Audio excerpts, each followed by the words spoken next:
Speaking of that, let's move on to Shake Shack. I'm trying to think I think I ate there once. Have you eaten there? It's been a while. I honestly was not a fan.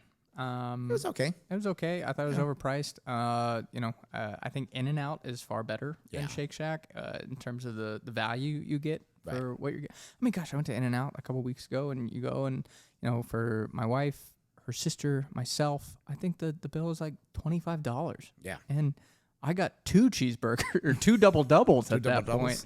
And I was like, man, and it's so good too. At Shake Shack, I remember going and I was comparing against In-N-Out. I was like, if I'm going to go get a burger, I'm not going to go to Shake Shack. I'm going to go to In-N-Out.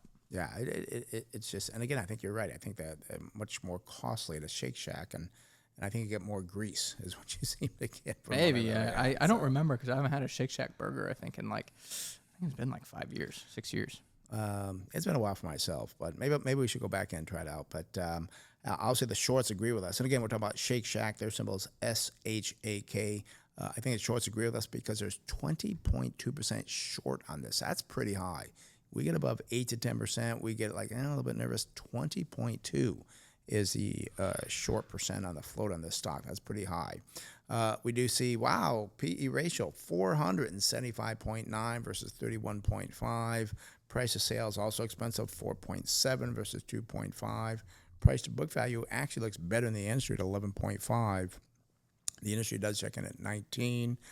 Price to cash flow is expensive though, 34.8, double the industry at 17.6. PEG ratio looks good, 4.5 versus 19.4. Now here's a major problem, Chase. Their earnings of last year down 54%. That's huge. The whole industry is down 4.1%, but I know a lot of companies like Jack in the Box, Wendy's, they're having trouble. And I think they're really getting hurt. Everybody in this industry is getting hurt. And there's a lot of players. You got Shake Shack. You got Gourmet Burger. I mean, you got all these burger places now. There's so many of them. And Gourmet Burger. Robin? Huh? Who's Gourmet Burger? Some. Well, there's Five Guys. There's there's the other one. The Habit. Habit there's Burger, maybe. There's I think those are the big ones. Obviously, In-N-Out's the one I mentioned. But I mean, they're just all over the place, and it's just like it's hard to compete because there's no moat at all.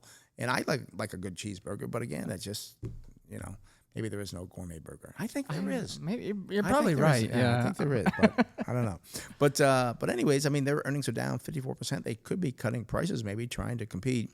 Sales were up 9.7% versus 4.9.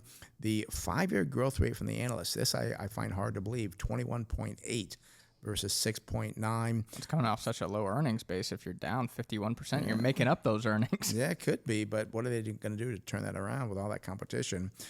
They do not pay a dividend. We like companies that pay dividends, so no dividend there. The balance sheet, 1.9 is the current ratio versus 1.1. That is a positive, but debt to equity is 1.7 versus 1. That is not a positive.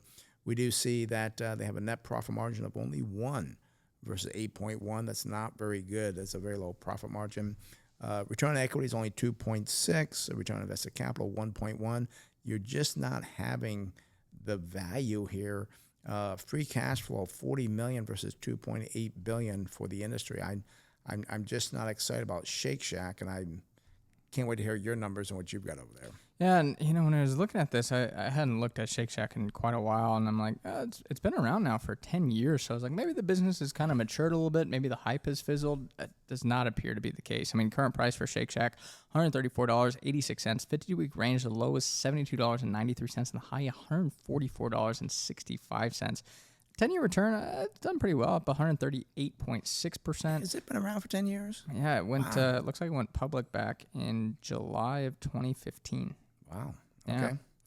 Yeah. Going forward, though, for the company, we go out to, I think it's December. Yes, it is December 2026. Estimated earnings per share here, $1.69. Gives you a target sell price just laughable here, $28.05. Forward PE 80 times. I mean, just so expensive. And the reason I looked at this, Jefferies downgraded it because the firm believes shares are baking in too much optimism around near-term sales.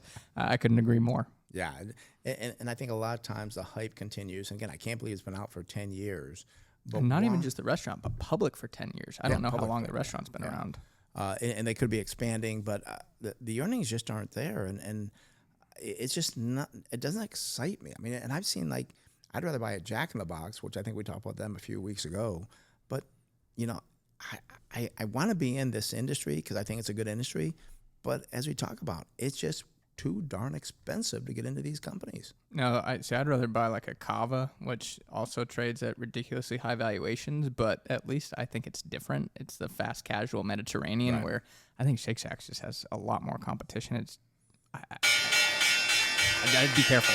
Yeah, exactly. That's a good way to close. Be careful.